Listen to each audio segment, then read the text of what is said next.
Shalom, my friends. Today I want to talk to you about a man you probably never heard of, Adolfo Kaminsky. He has become one of my heroes. Let me tell you why. But before we start, would you consider subscribing, hitting the notification bell, and giving us a thumbs up? Thank you. And don't forget to tell your friends to visit our channel as well. So could this man, Adolfo Kaminsky, have saved my Jewish mother? Well, let me start with the story of my mother. In the summer of 1942, in Paris, France, Evelyn Weinsweig saw her dad for the very last time as two officers from the Gestapo escorted him outside of his home in front of the teenager's very eyes. He would die in Auschwitz shortly after that. It was clearly no longer safe for Evelyn and her mother to remain in Paris. They had to move south toward what was known as the Zone Libre, or the Free Zone. Unfortunately, safe movement within France had become nearly impossible for Jews. Evelyn had to wear that infamous yellow star that she hated so much. Evelyn's mother got organized and did what many had to do during the war. She acquired false papers. Evelyn was soon put on a train at the Paris Gare de Lyon en route for the southwest of France with her two cousins, Richard and Nicole. All three had been given false papers to help their escape. All three were hidden on the farm and survived the war and the Holocaust. And yes, Evelyn was my mother. Many factors must be considered in my mother's survival, not the least being the courage of the family who hid her and her two cousins for the last 2 years of the war. This couple of French peasants were added to the Yad Vashem Righteous Among the Nations Wall of Remembrance in Jerusalem in 2013. Yet we cannot ignore the fact that the three teenagers would have never made it to that farm without their false papers. As the three cousins and my grandmother are now gone, and my mother as well, I might never know how they obtained their false papers. But there is a strong possibility that it might have been through the network and talent of one man, Adolfo Kaminsky. Adolfo Kaminsky passed away in his Paris home on Monday, January 9, 2023, at the age of 97. This Jewish man has become one of my heroes, really. He was born in Argentina in 1925 to Russian immigrants who soon moved to Paris, France. His parents had escaped the Russian pogroms, moved to South America, and then to Paris in 1930, unaware of the ominous future awaiting the Jews of Europe.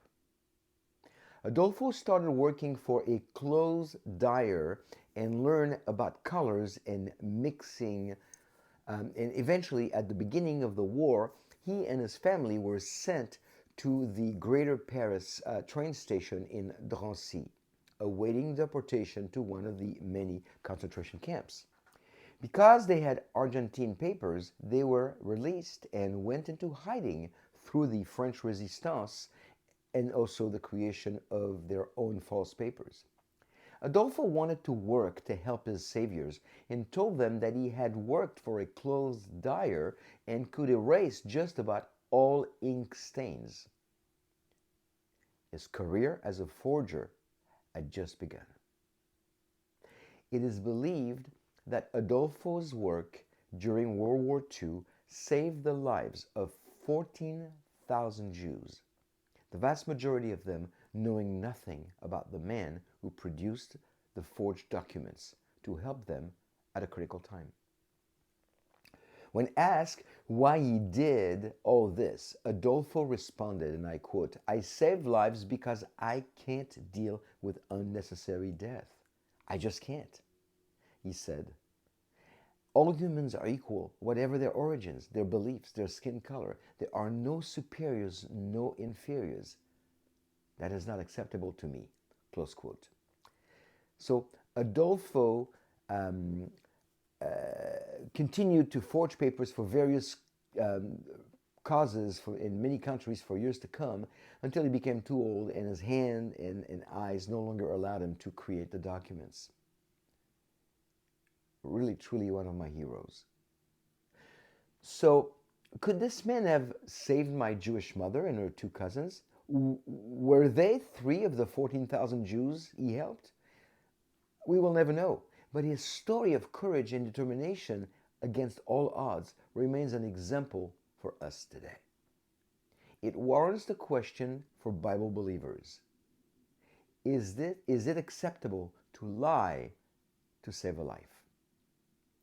This question might not have been at the forefront of people's minds for a while. Still, considering the recent terrifying rise in anti-Semitism around the globe, it might become an issue sooner than later. In the Tanakh, the Old Testament, in Joshua chapter 2, Rahab the prostitute hid Jewish spies and lied about their location to protect them from their enemies. The spies are spared. Rahab and her family live to tell the story, and she even ends up in the genealogy of Yeshua the Messiah, Jesus, in Matthew 1:5. Her status also earning her a place in the Hall of Faith in Hebrews 11:31. Wow.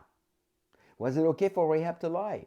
This is a debated issue. It would seem that God saved Rahab because of her unwavering faith in the God of Israel, in spite of being a prostitute. But God never condones lying. Yet, some will argue that deception is allowable in times of war. I do not pretend to have the answer to that controversial question. I really don't. Still, I exist today because my mother got false papers and benefited from a family of farmers who lied to Nazis in their own village. God does not condone lying. But is it possible that He would allow for people to act a certain way for a greater purpose that only He understands? I don't know. I will never know the deepest recesses of Adolfo Kaminsky's heart, except that he was troubled enough seeing innocent people die that he had to do his part to save some. He did more by himself than many people combined would ever do in their own lifetime. I choose to believe that I exist today by God's grace, and maybe through the providence, penmanship, and genius of Adolfo Kaminsky or someone just like him.